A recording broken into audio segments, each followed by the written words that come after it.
بسم اللہ الرحمن الرحیم السلام علیکم ورحمۃ اللہ وبرکاتہ۔ میرے بھائی بزرگوں دوستو، اللہ تبارک تعالیٰ آپ لوگوں کو خوش رکھے، سلامت رکھے۔ اللہم صلی علی محمد وعلی آل محمد وبارک وسلم۔ میرے دوستوں، میرے بزرگوں، حضرت مولانا مفتی کفایت اللہ صاحب رحمۃ اللہ علیہ نے اپنی کتاب طالب الاسلام کے اندر لکھا ہے کہ فرمایا نماز کے جو شرائط ہے وہ 7 ہے باہر کے۔ اب میرے دوستوں، میرے بزرگوں، اس کے اندر حضرت نے لکھا کہ زمین کا پاک ہونا، زمین کا پاک ہونا۔ تو میرے دوستوں، میرے بزرگوں، علماء اکرام نے لکھا زمین کا پاک ہونا، اس سے کیا مراد ہے؟ فرمایا ایک تو فرمایا وہ گندگی سے پاک ہونا، دوسرا فرمایا میرے دوستوں، میرے بزرگوں، فرمایا وہ ظلم سے پاک ہونا۔ کیسے میرے دوستوں؟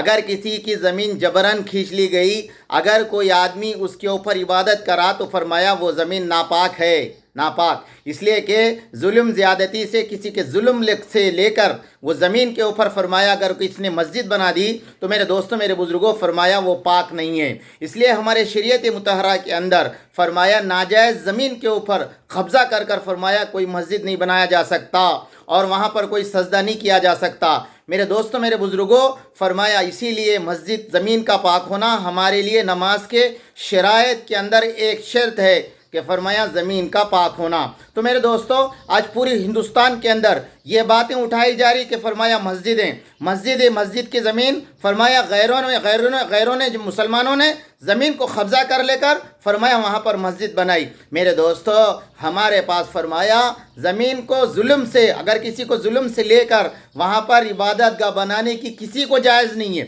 کسی کو جائز نہیں ہے میرے دوستوں، میرے بزرگوں۔ اس لیے میرے دوستوں، ہمارے ملک کے اندر جب انگریزوں کی حکومت تھی، اس حکومت کے اندر میرے دوستوں ایک زمین کا ٹکڑا تھا جو 2 فریقین نے، مسلمانوں نے کہا کہ وہ زمین ہماری ہے، ہندوؤں نے کہا کہ وہ زمین ہماری ہے۔ اب وہ فیصلہ کے لیے میرے دوستوں، میرے بزرگوں، انگریز جج تھا اس زمانے کا، اس دور کا جج انگریز تھا، اس نے پیٹیشن داخل کرے مسلمان کی یہ زمین ہماری ہے، ہندوؤں نے پیٹیشن داخل کیا کہ یہ زمین ہماری ہے۔ اب میرے دوستوں کیا کیا جائے؟ جج کئی دن تک ان کو ٹال مٹول کرتا رہا۔ فرمایا وقت ایسا تھا، قریب تھا کہ دونوں طرف سے جنگ چڑھ جاتی اور فرمایا ہزاروں کی جانیں چل جاتی، ملک کا نقصان ہو جاتا۔ تو میرے دوستو، وہ جج نے پوچھا، دیکھو تمہارے پاس کوئی حاجی صاحب ہے، اگر تم کسی کی بات مانتے ہو تو غیروں نے کہا کہ ہمارے پاس ایک حاجی صاحب ہے، اگر وہ کورٹ کے اندر آ کر یہ کہے کہ یہ زمین مسلمانوں کی ہے تو پھر فرمایا ہم مسلمانوں کو دے دیں گے۔ کس نے کہا دوستو؟ ہندوؤں نے کہا کہ زمین، اگر وہ حاجی صاحب آ کر کورٹ کے اندر یہ کہہ دے کہ زمین مسلمانوں کی ہے تو ہم باخوشی ان کو دے دیں گے۔ تو میرے دوستو، جج نے ایک ڈیٹ فکس کر دینے کے بعد میرے دوستو، فرمایا مسلمان ایک طرف خوش ہو رہے تھے کہ اب تو مسلمان کے پاس گیا فیصلہ، فرمایا وہ تو مسجد بنانے کے لیے تیار ہو جائیں گے اور وہ کورٹ کے اندر آ کے کہہ دیں گے کہ زمین ہماری ہے۔ تو میرے دوستو، میرے بزرگوں، غیروں کی اس بات پہ پورے مطمئن تھے، 100% ان کو یقین تھا کہ فرمایا مسلمان جھوٹ نہیں بول سکتا، مسلمان دھوکہ نہیں دے سکتا،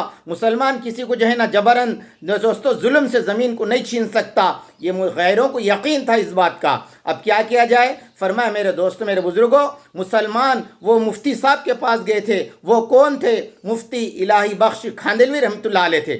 ان کے پاس گئے، جا کر کہنے لگے حضرت اب ہماری عزت پوری تمہارے پاس ہے۔ اب فرمایا اگر تم کورٹ کے اندر آ کر یہ کہہ دو گے کہ فرمایا یہ مسلمانوں کی زمین ہے، فرمایا ہم وہاں پر ایک شاندار مسجد بنیں گے۔ تو میرے دوستو، مفتی الہی بخش کھاندلوی رحمۃ اللہ علیہ نے ان کی بات سنی، خاموش ہو گئے۔ اس کے بعد میں میرے دوستو، غیروں کو تو اس بات کا یقین تھا کہ فرمایا مسلمان جھوٹ نہیں بول سکتے، مسلمان کوئی زمین قبضہ کر کے مسجد نہیں بن سکتے، مسلمان کسی کی جبراً زمین نہیں چھین سکتے، یہ غیروں کو اس بات کا یقین تھا۔ تو فرمایا میرے دوستو، فرمایا جس وقت کورٹ کی جو تاریخ آ گئی، سارے مسلمان ایک طرف ہے، ہندو ایک طرف ہے، یہ سارے سوچنے لگے کہ فرمایا زمین کا ٹکڑا کس کو آئیں گا۔ تو میرے دوستو، اس وقت جج جو بیٹھا ہوا تھا اس نے حاجی صاحب کی طرف دیکھا، مفتی الہی بخش کھاندلوی رحمۃ اللہ علیہ کی طرف دیکھ کر کہا، مولوی صاحب یہ بتائیے یہ زمین کس کی ہے؟ تو میرے دوستو، میرے بزرگوں، اس وقت مفتی الہی بخش کھاندلوی رحمۃ اللہ علیہ نے اطمینان سے کہا، حضرت جج صاحب یہ زمین مسلمانوں کی نہیں ہے، یہ زمین ہندوؤں کی ہے،